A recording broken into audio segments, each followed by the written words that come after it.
Guys, sino bang nakapanood sa video na ito na napaka-sweet nilang dalawa? Hindi ina-expect, hindi inaasahan. Behind the scenes, nag-rehearsal silang dalawa sa kanilang Their Heart concert nung unang pagsasama nila, 2023. Talaga namang hindi nila sukat akalain na may nakakuhang video sa kanila. Look at that, guys, very sweet. Yun yung, kaya nga sinabing unbeatable love team talaga sila, yung chemistry nila. Kaya balikan na lang natin lahat yung mga pelikulang pinagsamahan nilang dalawa at pinagbidahan nilang dalawa. Ayan, guys. Kailangan nating ibalik ang mga pelikula. Just a little bit silip, clip sa kanilang mga pelikula dati. Talaga namang super kilig, super minahal.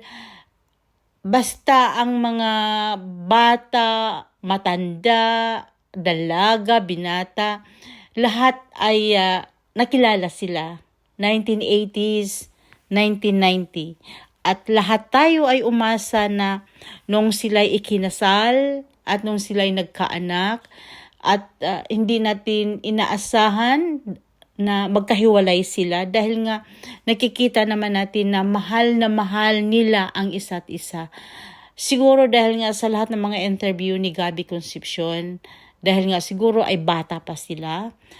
At yun nga sabi nga ni Sharon din na sana tinatagan na lang daw niya. Pero okay lang daw dahil nga naman ay masaya naman siya ngayon sa buhay niya sa asawa niyang si ex-senador Kiko Pangilinan.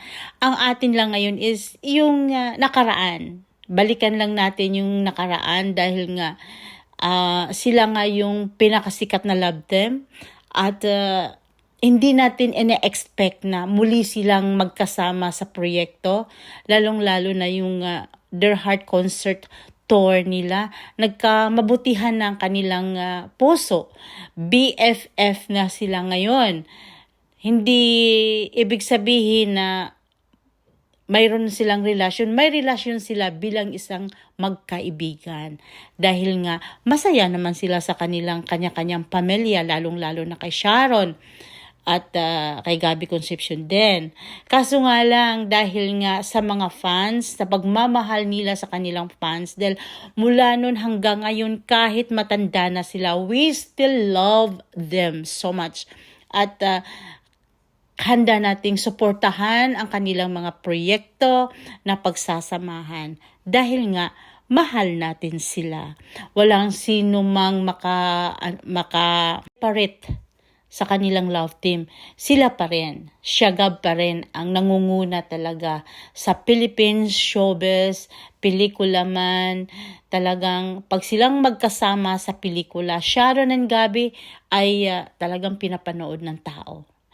Matanda, bata, hanggang ngayon nga kilala pa rin sila In this generation, Sharon, Gabby pa rin.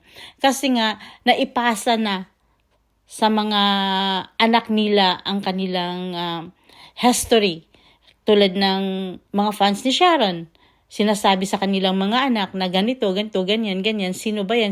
So, hanggang they are digging the history of Sharon and Gabby. Kung paano nag-umpisa ang kanilang love team. Ayan, hanggang they are appreciate sa nagiging outcome. At parang the history of Philippine showbiz ay ang Sharon at Gabby love team.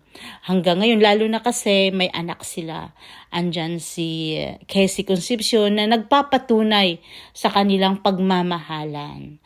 Dahil nga ay they still young that time siguro dahil kaya sila nagkahiwalay.